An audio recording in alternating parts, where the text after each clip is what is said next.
নমস্কার, আশা করি আপনারা সকলেই ভালো আছেন। আপনাদের সাথে আমি রিতম রয়েছি আজকের বিশেষ ভিডিওতে। দেখুন, আজকে আলোচনা করব সিংহ রাশি মে মাসের রাশিফল নিয়ে। সমগ্র একটা মাসের সময়কালে সিংহ রাশি জাতক জাতিকাদের ক্ষেত্রে কিন্তু বেশ কিছু ক্ষেত্রে আমরা পরিবর্তন দেখব। তো কোন কোন ক্ষেত্রে আপনাদের পরিবর্তন হতে পারে, কোন কোন বিষয়ে আপনারা সফলতা পাবেন, কি কি বিষয়ে সাবধানতা অবলম্বন করবেন, বিস্তারিত আলোচনা আজকের এই ভিডিওতে করে নেব। মাসের শুরুতেই কিন্তু আমরা দেখব মাসের প্রথম অর্ধ অর্থাৎ 14 তারিখ পর্যন্ত রাশির অধিপতি গ্রহ অর্থাৎ রবিদেব কিন্তু তুঙ্গস্থ অবস্থায় রাশির নবমভাবে প্রবেশ করেছেন। এই যে রবিদেব রাশির নবমভাবে প্রবেশ করেছেন তুঙ্গস্থ অবস্থায়, সিংহ রাশির জাতক জাতিকাদের ক্ষেত্রে কিন্তু শারীরিক বিষয়ে যে জটিলতাগুলো ছিল সেগুলো কিন্তু কমে যাওয়ার মতো একটা অবকাশ আমরা দেখতে পাবো। এবং বাকি অর্থ অর্থাৎ 15 তারিখ থেকে 31 তারিখ এই যে সময়কালটা, সেই সময় আমরা রবিদেবকে পাবো রাশির দশমভাবে। তো সিংহ রাশির ক্ষেত্রে নবম ও দশম ভাবস্থ অধিপতি ঘর হলো মেষ এবং বৃষ। যথেষ্ট পজিটিভিটি কিন্তু সিংহ রাশির জাতক জাতিকাদের ক্ষেত্রে আমরা মে মাসটিতে পাবো। দেখুন, সিংহ রাশির ক্ষেত্রে তো শারীরিক জটিলতা তো ছিলই, সেগুলো নয় কমার মতো একটা অবকাশ তৈরি হয়েছে। এর পাশাপাশি মানসিক যে চিন্তা, মানসিক যে প্রশান্তি, সেগুলো কিন্তু বর্তমান সময়ে কমবে।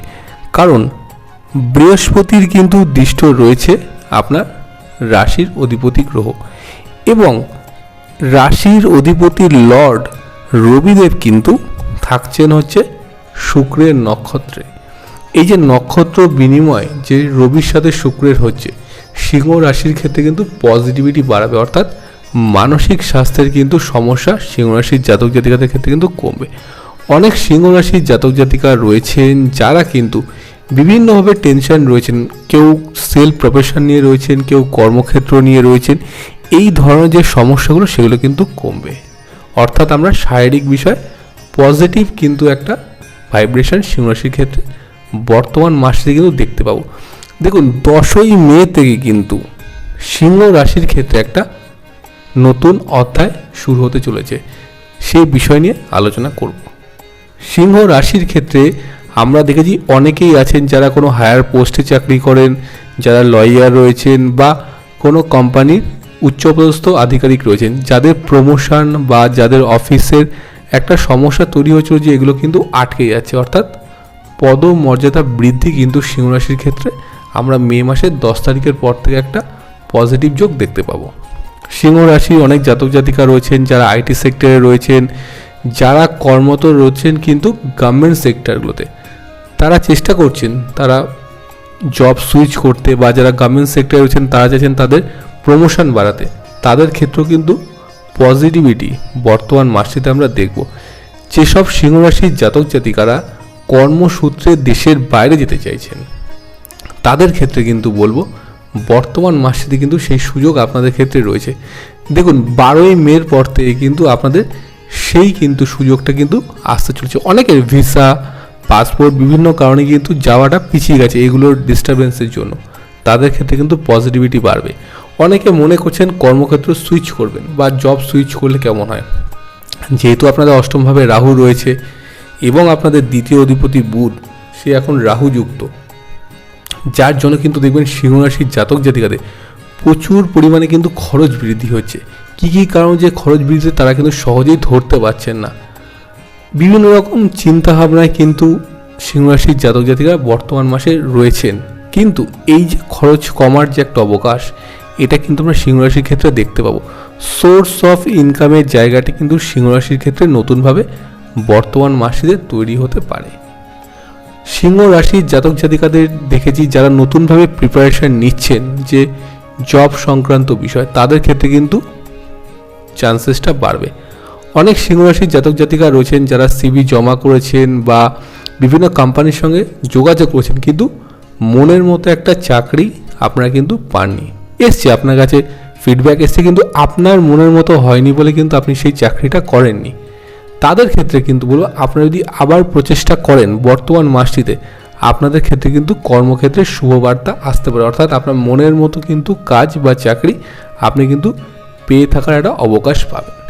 দেখুন, এর পাশাপাশি কিন্তু আপনার জন্মছকও বিচার করে নিতে হবে। আমি যে প্রেডিকশানটা দিচ্ছি সেটা হচ্ছে ওভারঅল সিংহ রাশির সাপেক্ষে কেমন থাকতে চলেছে মে মাসটি, টোটালি কিন্তু ট্রানজিট চার্টের উপরে। এবার আপনার বার্থ চার্টে যদি রবিদেব নিচস্থ থাকে বা রবি যদি কনফ্লিক্ট থাকে, যদি রাহু দ্বারা প্রভাবিত হয়, সেক্ষেত্রে কিন্তু কর্মক্ষেত্রে বাধা বিপত্তি তৈরি হতে পারে। তো আমি বলবো নতুনভাবে কিন্তু সিংহ রাশির ক্ষেত্রে একটা সুযোগ তৈরি হচ্ছে। যারা মনে করছেন যে সিংহ রাশির ক্ষেত্রে আপনাদের নতুন করে প্রচেষ্টা বাড়াতে হবে, তারা কিন্তু অবশ্যই একবার জন্মছক বিচার করিয়ে তারপর কিন্তু প্রচেষ্টাটা করবেন। এবার চলে আসবো সিংহ রাশির ক্ষেত্রে সেলফ প্রফেশনের কথায়। অনেক সিংহ রাশির জাতক জাতিকা রয়েছেন যারা সোশ্যাল মিডিয়া ইনফ্লুয়েন্সার, নিজে কিছু একটা করব এই ধরনের চিন্তাভাবনার সঙ্গে জড়িত। অবশ্যই সেলফ প্রফেশনের সঙ্গে কিন্তু সিংহ রাশির ক্ষেত্রে পজিটিভিটি রয়েছে। যদি 2023-এর মোটামুটি অক্টোবরের পর থেকে দেখি, সিংহ রাশির ক্ষেত্রে কিন্তু যারা সেলফ প্রফেশনের উপর ইনভেস্টমেন্ট করেছিলেন তাদের অনেকের ক্ষেত্রে কিন্তু জায়গাটা কিন্তু ডিস্টার্ব তৈরি হয়েছে, বা ইনভেস্টমেন্ট করার পর কিন্তু প্রপার যে একটা লভ্যাংশ সেটা কিন্তু আপনারা পাননি। বর্তমান মাসটিতে কিন্তু সেই পজিটিভিটি কিন্তু আপনাদের ক্ষেত্রে বাড়বে। যেহেতু আপনাদের দ্বিতীয়ভাবে কেতুর অবস্থান রয়েছে, কিছুটা ডিস্টার্ব তৈরি করতে পারে, কিন্তু পজিটিভিটি বাড়াবে। তবে ওভারঅল আমি বলতে পারি বিশেষত মঘা নক্ষত্রের ক্ষেত্রে কিন্তু একটা পজিটিভ ভাইব্রেশন কিন্তু আপনারা পাবেন। দেখুন, মঘার ক্ষেত্রে মেনলি যে ইস্যুটা হয় না, মঘা নক্ষত্রের জাতক জাতিকারা পরিবারের জন্য প্রচুর করেন কিন্তু প্রাপ্য সম্মান কিন্তু পান না। বিশেষত পিতা মাতার দিক থেকে কিন্তু একটা নেগেটিভিটি কিন্তু তারা সবসময় পান। তবুও মঘা কিন্তু পরিবার কেন্দ্রিক হয়ে থাকতে ভালোবাসেন, তার জন্য সবসময় চিন্তা করেন। মঘার কিন্তু ভাগ্যস্থানটা সেরকম একটা পজিটিভ আমি দেখি না। মানুষের জন্য করে যান কিন্তু সেরকম কিন্তু সুনাম পান না। রইল বাকি পূর্ব ফল্গুনি এবং উত্তর ফল্গুনি। দেখুন, পূর্ব ফল্গুনির ক্ষেত্রেও কিন্তু পজিটিভিটি ছিল না, বাট বর্তমান সময়ে কিন্তু পজিটিভিটি বাড়ার মতো অবকাশ রয়েছে। অনেক পূর্ব ফল্গুনি নক্ষত্রের জাতক জাতিকা রয়েছেন যারা কিন্তু বিজনেস করার চেষ্টা করছেন এবং অনলাইন রিলেটেড বিজনেসের সঙ্গে কিন্তু অনেকে জড়িত আছেন, তাদের ক্ষেত্রে কিন্তু পজিটিভিটি বাড়বে। উত্তর ফল্গুনি কিন্তু পারিবারিক কিছুটা দ্বন্দ্বতা হতে পারে এবং সম্পত্তিগত কিছুটা কিন্তু বিবাদ নিয়ে থাকা উচিত।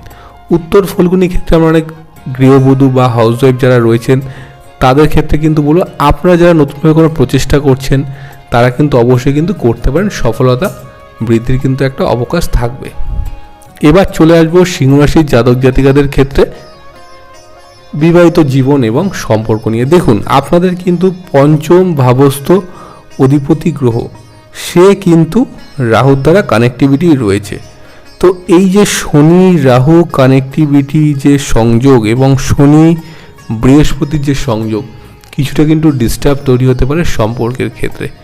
আমি মনে করি সম্পর্কের জায়গাটি কিন্তু পজিটিভনেস আপনার 16ই মের পর থেকে ধীরে ধীরে উন্নতি হবে।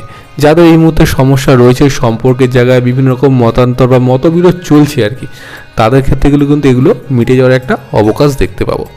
অনেকে আছেন সিংহ রাশির জাতক যদি তারা বিবাহের জন্য প্রিপারেশান নিচ্ছেন বা প্ল্যানিং করছেন, সম্পর্ক থেকে বিবাহের দিকে পরিণতি পেতে চলেছে, তাদের ক্ষেত্রে কিন্তু যথেষ্ট পজিটিভিটি এই মাসটা, বিয়ের জন্য কিন্তু কথাবার্তা এগোতে পারে। আর যারা দাম্পত্য জীবনে রয়েছেন, অনেকে আন্ডারস্ট্যান্ডিং ইস্যুস চলছে, অনেকে মনে করছেন সেপারেশন থাকবেন, তাদেরকে বলো এই মাসটা একটু অপেক্ষা করে যান, নেগেটিভিটিগুলো কিন্তু কমতে পারে আপনাদের ক্ষেত্রে। আর দেখুন, সিংহ রাশির ক্ষেত্রে আমরা যেটা মেনলি দেখেছি, সিংহ রাশি কিন্তু মানসিক চাপটা প্রচুর। তবে ছোটোখাটো সমস্যা হলে কিন্তু সিংহ রাশিকে সেরকম টালমাটাল করতে পারে না। বড় ধরনের আকার যদি চলে আসে তখন কিন্তু সিংহ রাশির জাতক জাতিকারা একটু কিন্তু অসুবিধায় পড়ে যান। তবে ফিনান্সিয়াল গ্রোথটা পজিটিভ থাকবে। দেখুন, যাদের অনেকে রয়েছেন চাকরি ক্ষেত্রে কিন্তু সমস্যা চলছে, বিশেষত পলিটিক্সের শিকার, এটা সিংহ রাশির ক্ষেত্রে আমরা প্রায়ই দেখতে পাই। তাদের যেহেতু মর্যাদা সম্পন্ন তারা একটা মানুষ, তাদের কিন্তু পলিটিক্সের একটা শিকার চলতে থাকে, তারা কিন্তু একটু সাবধানে থাকবেন অফিস পলিটিক্স থেকে। তো দেখুন, এই ছিল আজকে মোটামুটি মূলত আলোচনা সিংহ রাশির ওভারঅল মে মাস কেমন যেতে পারে, এই নিয়ে আপনাদের সামনে সাধারণ একটা মতামত বা প্রেডিকশন তুলে ধরলাম। যদি আপনাদের ভিডিওটি ভালো লেগে থাকে তাহলে অবশ্যই ভিডিওটিকে লাইক করবেন, শেয়ার করবেন এবং কমেন্ট করে আমাকে জানাবেন। আপনারা সবাই ভালো থাকবেন। নমস্কার।